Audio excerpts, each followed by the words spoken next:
David Gilmour live in Rome on this Sonic Obsession.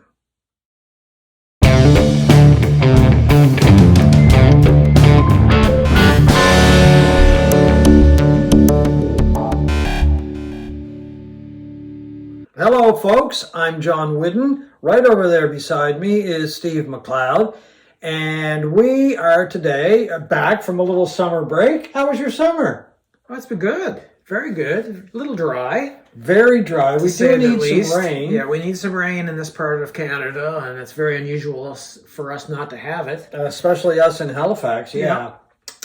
But anyway, it's been a nice summer. Yeah, we just took a little hiatus from the channel for a bit, and hope we haven't lost too many followers, but we'll see. Well, maybe we'll gain a few. Maybe people are out there just waiting for our return. We hope so, anyway. We just got back a couple of minutes ago to Steve's after seeing David Gilmour's film live at the Circus Maximus in Rome. Little unfair to say David Gilmour, because it really is David Gilmour and band. Yeah. That really, and it's the band that plays a huge role in the success of these shows. And I think Dave would probably agree with me on that one. Well, he did. He said, I think in the pre-film stuff that I saw online, he said it's probably, and I think he did say it in the film itself, that it's probably the best band he's ever worked with. Yeah, that's right.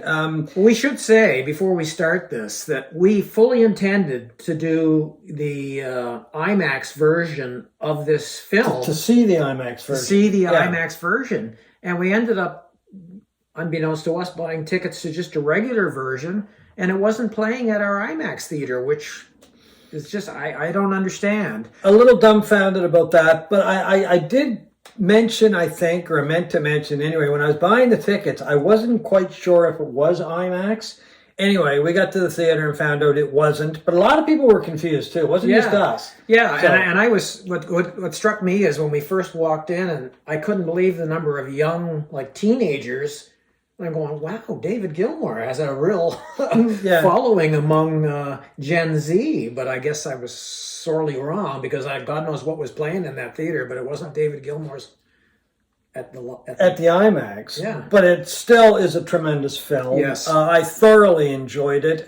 We also do have an admission to make, because I don't know if it's so much as an admission, I'm not going to gloat, but last fall when Gilmour was touring, he started off in Rome, and then he went to London, and then he went to New York and LA.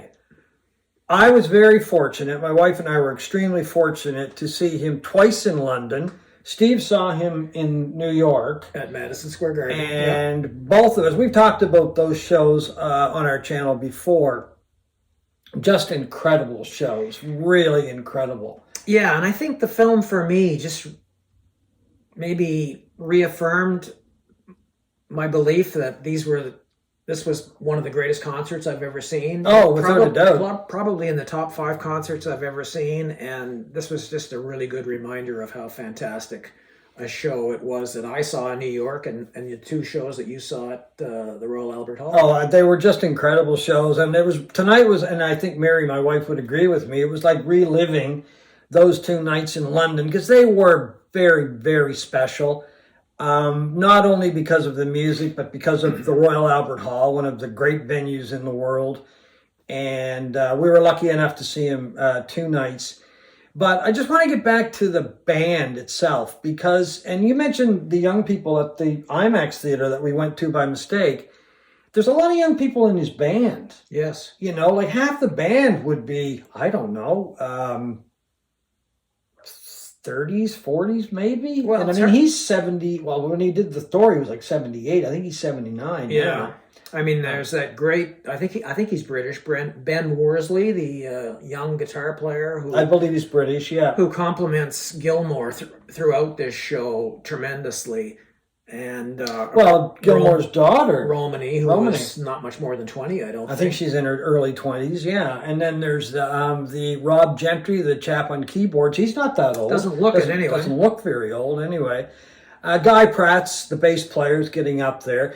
But my point is that it's not a bunch of older people in the band. He's got a really good mix of youth in the band, and I really got a kick out of watching Ben Worsley a couple of times when he and Gilmour were kind of playing off of each other. And he was looking at him. Yeah. And he was like, oh my God, I got to do this right. Or look at the presence of this great man that I'm in. And he was like, he really didn't want, you could tell he was amazed that he was playing, but also, I don't want to make a mistake here. Yeah, and I don't think they were doing a whole lot of improvisation during their playing, but he was watching Gilmour all the time, almost for IQs or just leads. Or, very closely, or whatever, but he's a tremendous young player. And well, Mary, my wife, said her reaction when she saw Worsley looking at Gilmour, yeah, was like, he was probably thinking to himself, pinch me. Am I really here on stage? Well, I would be, that's for sure. I know. But, so anyway, the band itself, all of the musicians, but the singers, and that's one of the things that I really noticed in this film was the role that the singers played in the overall sound of the concert. They just brought it a steadiness, I guess, just a beauty that you don't find usually in a lot of concerts. Right? You'll get backup singers, but sometimes and a bigger role. Yeah, then I shouldn't say they were backup singers because they really weren't. They were up front and very much involved in some of the lead aspects of the songs, and just added a real beauty and a depth, I think, to the overall sound. Yeah, and we should say that the Sublime Webb sisters, who used to play in Leonard Cohen's backup band, which I saw live once. Hattie and Charlie? Yeah, and Hattie. I think they're from England as well.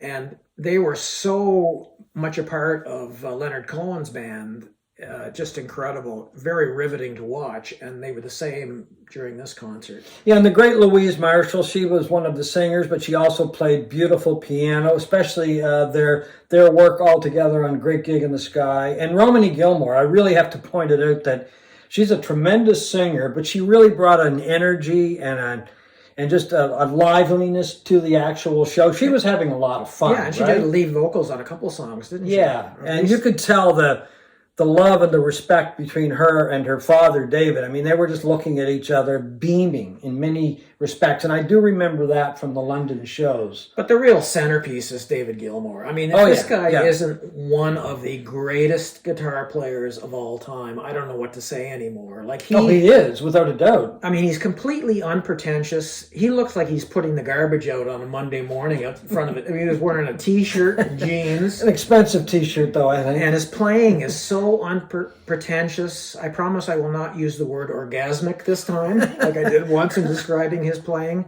But he is just the most tasteful player. His string bending is unbelievable. He has a sound. He does have a David Gilmour sound, and it goes back to his days with Pink Floyd, and it's carried over into his solo work. And I don't really know how to describe it. It's one of those sounds that it can be very low key, especially when he's doing a tune like Fat Old Son, especially the beginning of it, the old Pink Floyd song. But then he takes you to these places that very few guitar players can take you, and especially with Comfortably Numb, which they ended the show with, of course. Yeah. I mean, that is a classic, and it just soars. But it's not overbearing. It's not loud and thunderous. It just kind of keeps building and building and building with that unique David Gilmour sound. His tonal qualities in his playing is exceptional. I think the highlight for me, and I mentioned it when we talked earlier, when we did a review of the live shows that we saw of Gilmour's, that for me the highlight was Sorrow. Yeah. A song from... It was from Division Bell, wasn't it? No, I think it was the one earlier than that. What was it called? I'm having a senior moment here and can't remember the name of it. But it begins with the incredible guitar intro. And when I saw him at Madison Square Garden, his tone is so low and growly. Yeah. You can feel it hitting you in the chest, you know? And that's the one thing I missed about seeing it in just regular theatrical version and not IMAX, that we didn't get that volume and that. Yeah. But the tones he gets out of his guitar and the string bending is exceptional. He is just a master. And there is nothing that's pompous or overbearing about his playing at all. Just incredible master. Yeah, and I mean, in his singing too, he's a very distinctive singer. And I don't know, David Gilmour is one of those guys. He does not look like a rock guitar player. Doesn't look like a rock star. Period. No, period. Exactly. He's putting up 2 bags of hefty bags out in front of his on Monday morning. Yeah, like a lot of people do. A momentary lapse of reason. Yes, that's the album. I was trying to think of that earlier for another reason. But anyway, but he's just an incredible talent, and he's gathered incredible musicians around him. And incredible lighting and incredible sound. Visually, it was an impressive concert as well. I mean, it was in the Circus Maximus, which was the biggest, largest venue in ancient Rome. Construction was begun by Julius Caesar in 50 BC. Yeah, just unbelievable. And it was, where they had the chariot races, like that climactic scene in Ben-Hur. You know, all that. Just an incredible backdrop. Amazing drone shots, and it was directed by Gavin Elder, who also did Gilmour's live show DVD at Pompeii, which is okay, that's tremendous too. Yeah, more visually spectacular. Yeah, I mean, to me, I'm still blown away by the shots of Pompeii or Vesuvius in the background as Gilmour's playing and as the sun is going down. Yeah, I prefer the show from the Royal Albert Hall, which I think was done before the Pompeii show. I mean, but they're still amazing shows, that's for sure. Will he tour again?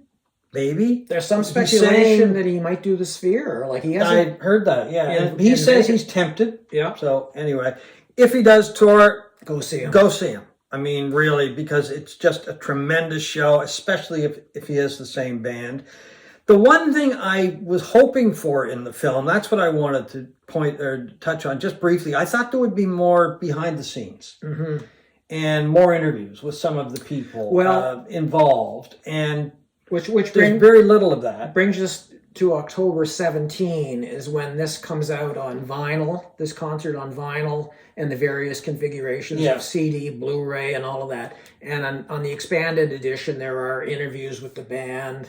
There's the making of the concert and that sort of thing. So there's all these extras as well. Yeah, I would have liked to have seen some of that in this film, though, wouldn't you? I did see some stuff online, and I was hoping it would be included. But as I said, there's very little of it, just really at the beginning. Just at the very beginning, before they begin playing, and there's a shot of him, and he's saying, "I'm David Gilmour, I'm a fucking legend," or something like that. And that he is. Yeah, and he wasn't saying that in a pompous style. No. He was making fun of himself. Yeah, exactly. The film, it's kind of like seeing him for a third time. Does it stand up to the live shows? Of course not. But it was a lot of fun. Well, in ways it's better. In ways it's better because you see them up close. Well, you see the eye exchanges, the looks at each other and stuff like that. Yeah, I saw Romany Gilmour wink once, and I think it was the guy Pratt. I think so too. And because I think she was just enjoying herself so much and so happy to be there, and that was kind of cool to see that. But anyway, folks, once again, good to be back. We're going to be doing a few shows over the next little while. Let us know what you think of our return, and let us know how your summer was, and any ideas you've got for shows, because we're always searching for shows, ideas for shows. And thank you for watching this Sonic Obsession.